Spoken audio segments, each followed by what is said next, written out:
A very warm welcome to you. Many thanks for finding time to be with us on this week's edition of the program.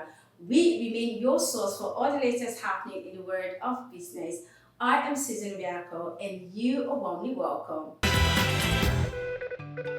On the lineup this week, first we join Faith and her guest, Dr. Emeka Akabogo, Senior Partner Akabogo and Associate on the CEO Rendezvous for the concluding part of their exclusive session, where they discuss as topic driving marine insurance business in Nigeria beyond rhetoric.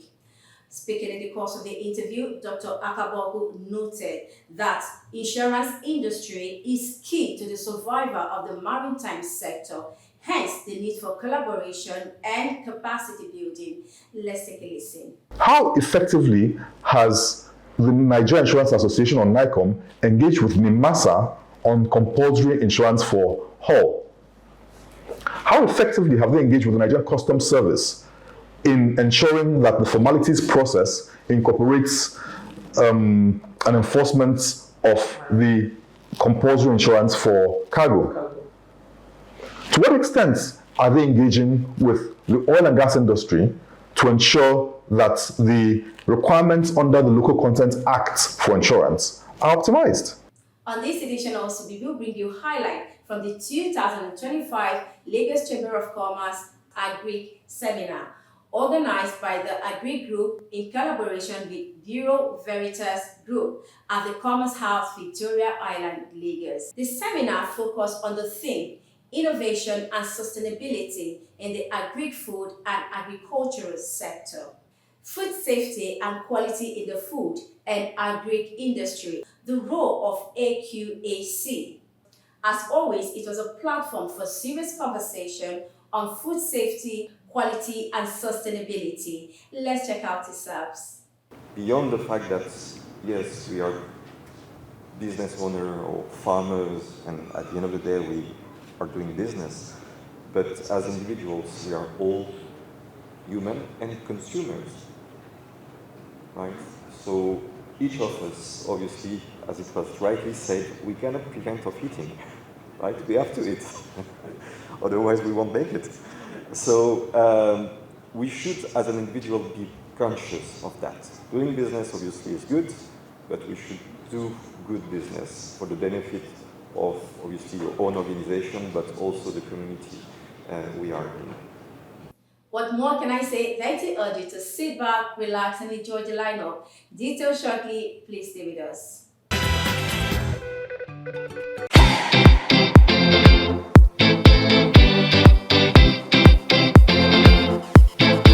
On Rep Your School, the students are in charge.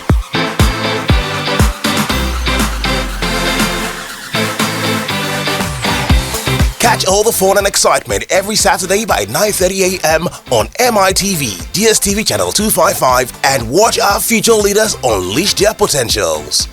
Join the fun. Rep Your School. Let the swag come alive. Don't miss it.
Okay, Dr. Kabugu, I know what you have said now. Insurance operators would argue that it's just perception that they actually may do on their claims when it crystallizes. But as they also say, perception sometimes is everything. Now, would you say it's because they don't take full advantage of subrogation? That's why sometimes it does appear that when claims crystallizes, they bring all manners of excuses to dodge not to pay, which has also not helped the business of insurance generally in Nigeria. Yeah, certainly, I do think so. You know, there are multiple factors and players that need to be involved to ensure that the entire system works. Sure. And you need to take advantage of those skill sets. There are those whose work should be investigation, who can see through an incident and track the root of liability. And that way, the intelligence that the insurance company has from that is the foundation upon which to engage a lawyer to file a claim on subrogation. So, at the end of the day, there are multiple players that need to be part of that system to deliver the value that the insurance company has as its commercial expectation for its shareholders, and then for the insuring public. So I think that there needs to be a more diverse, more deep-rooted engagement by insurance companies with the markets to cover these issues end to end. I keep saying it. I think subrogation rights are left lying on the table, and a lot of value is lost due to their non-pursuance. Okay, as we begin to wind down on the interview, so in your opinion, what can insurers do to increase the uptake of not just marine insurance, even though we're talking about marine insurance, amongst stakeholders in that space? So of course, publicity is one, awareness creation. But, you know, I think awareness creation need not be limited to traditional forms of, you know, media. I think it's more, it goes beyond that. Engagement with industry. So every now and then I see banks organize engagements Sessions. with industry. Have you seen insurance? I don't get to see that often. And again, it may not be correct, but it's a perception that the insurance companies are simply sitting back, waiting to get premiums and not as ready to do the work that's involved. So I think engagements, market engagements, involvements should be prioritized. Knowledge should be prioritized. Because without knowledge, even if there's an interest to engage, there's only so far that it can go, and there's only so well it can happen. So knowledge is key. Training programs on marine insurance and the range of issues. I just told you about a compulsory insurance scheme which was instituted more than 10 years ago for coverage of the hull. And it's there in the law, but I don't see people taking advantage of it. So publicity, knowledge development, of course I've mentioned subrogation. So these are all aspects of, these are all opportunities that could be taken advantage of by operators within industry to increase uptake of marine insurance. Don't forget that the most important thing is already there, which is laws which make insurance compulsory. So the engagement, recently, for instance, I saw that I think it's the Nigerian Insurance Association or NICOM had an engagement with the Nigeria Police Force. Yes, on the enforcement of third-party motor insurance. Precisely. That was a great, valuable step because the police is an important partner in enforcement of third-party motor insurance. Who are the partners that would be needed in the same token? We're in the maritime industry. How effectively has the Nigerian Insurance Association, or NICOM, engaged with NIMASA on compulsory insurance for Hull? How effectively have they engaged with the Nigerian Customs Service in ensuring that the formalities process incorporates an enforcement of the compulsory insurance for cargo? To what extent are they engaging with the oil and gas industry to ensure that the requirements under the Local Content Act for insurance are optimized? These are important engagements which need to be optimized at the highest level. And you'll see that there will be a significant difference.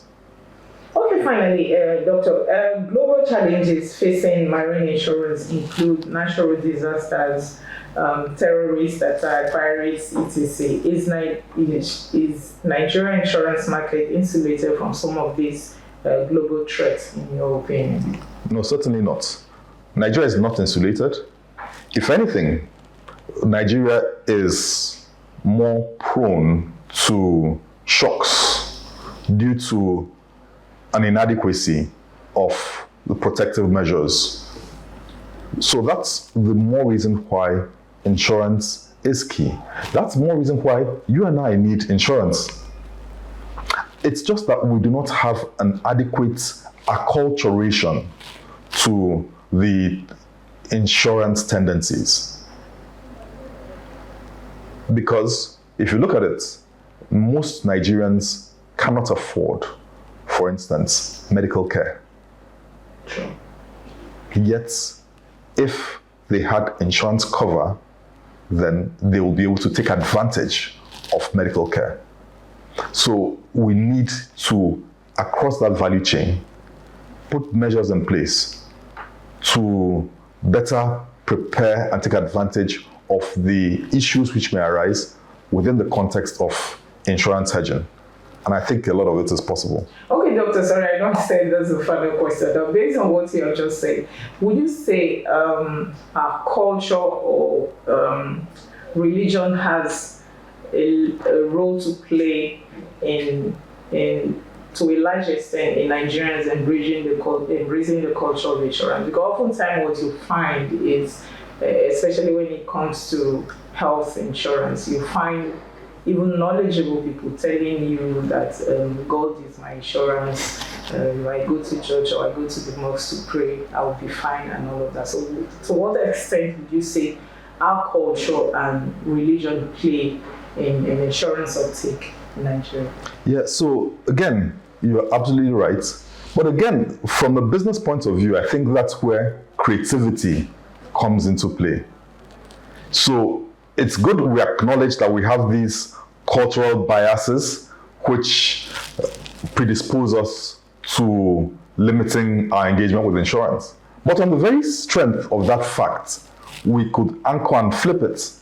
For instance, what drives people? What encourages and motivates people? People are motivated by some basic things: love, care, fear. So there's no one who doesn't want his or her child to have it good in the event of his death. I know you will die. We all know we will die. So Yeah, but sometimes you hear people say it's not my portion. Even though they appreciate it. yes. Say once you say, oh, in case you die, take a life insurance, so say, it's not my portion. But these are realities. Exactly. These are realities. So, but I think ultimately that challenge of culture has to be met by the firmness and the strictitude of enforcement. That's what will deal with the limited insurance uptake that comes from cultural tendencies. Strict, focused enforcement. I think that's what stakeholders in insurance should be looking at. And that's why they should be engaging with the industry, engaging with regulators that will facilitate strict enforcement of what has already been presented to them, gifted to them in the law. Thank you so very much, Dr. Kawogu, for finding time to speak to us on the program. Thank you very much. Thank you very much for having me. Thank you.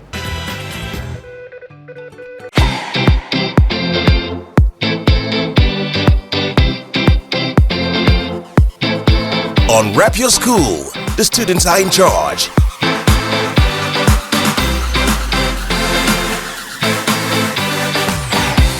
Catch all the fun and excitement every Saturday by 9:30 a.m. on MITV, DSTV channel 255, and watch our future leaders unleash their potentials. Join the fun. Rep your school. Let the swag come alive. Don't miss it.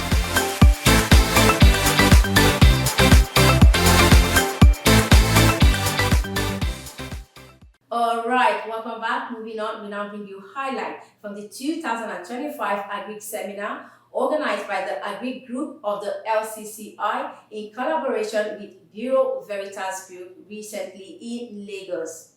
A major part of the discussion at the seminar was the vital role of quality assurance and compliance for Nigeria's agricultural export success. Happy viewing.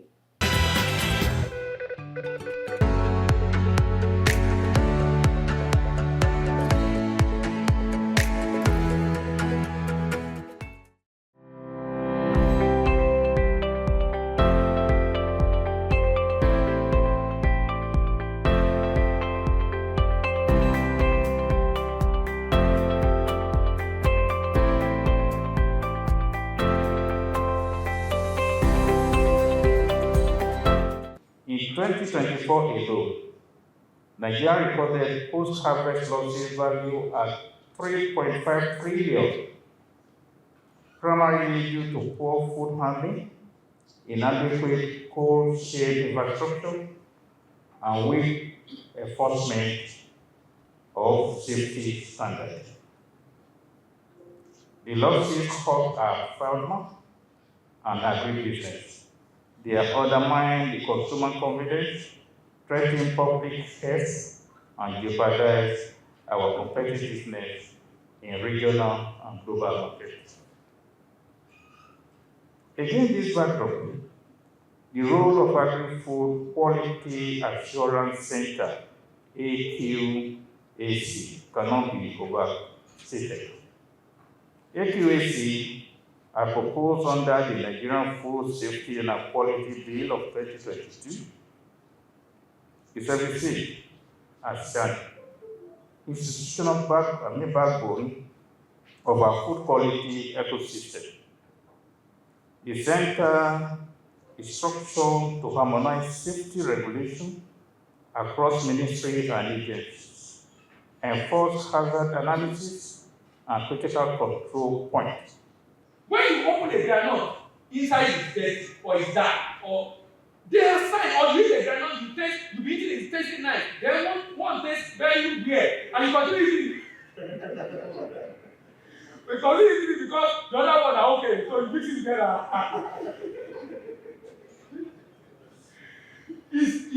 So, I literally have to care sincerely. Because like when you are conscious of some of these things, you'll be saying something, how will you know? And then you are still guilty of it. Because although some people say it's better you don't know, because what you don't know might beat you up. Well, I'm serious, what you don't know might beat you up. And this is a call for us to be conscious about what we eat. Peanut and granite, dry fruits, almond, millet, spices, particularly ginger and cinnamon, sorghum, sesame seed, corn. All of them can be contaminated by aflatoxin as soon as the mold begins to grow on it. And you can see from this picture, you can see corn, can see the on it, and you remove it, you think you are cleaning it up. But the thing is inside already. Also see granite of peanut just right there under. How are you communicate contaminated aflatoxin? Both and humid climate encourage mold growth, especially in tropical regions like Nigeria. Delayed harvesting allows more time for mold to grow. Delayed harvesting on the mature crop left in the field too long, especially in moist conditions, are more likely to be contaminated. During drying. If crops are not properly dried after harvest, the moisture content remains high, an ideal condition for aflatoxin producing mold. Moisture, that's why for different commodities there is a moisture content it must maintain. That it must not go beyond, because if it goes beyond it, you create a very nice environment for the mold to begin to thrive.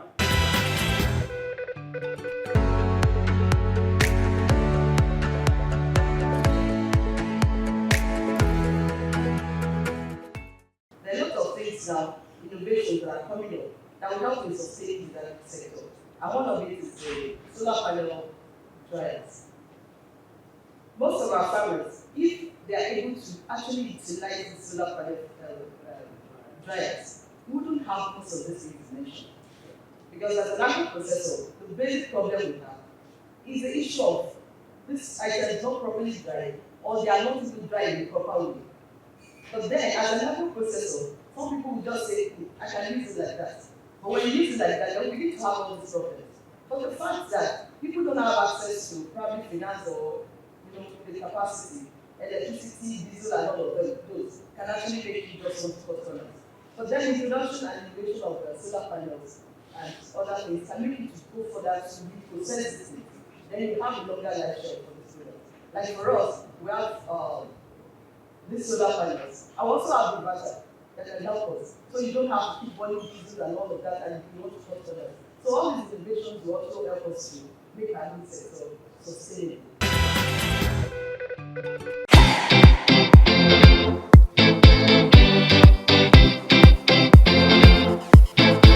On Rep Your School, the students are in charge.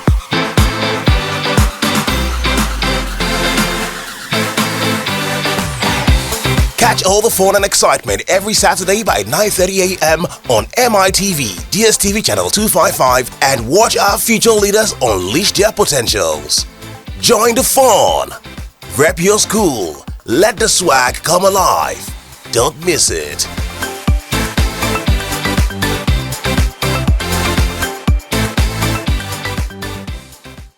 That's the time of the program this week. Many thanks for being a part of it. Join us same time, same station next week for a fresh package. In the meantime, feel free to connect with us on all our social media platforms. I am Susan Obiako. Until next time, from the entire team, it's a goodbye.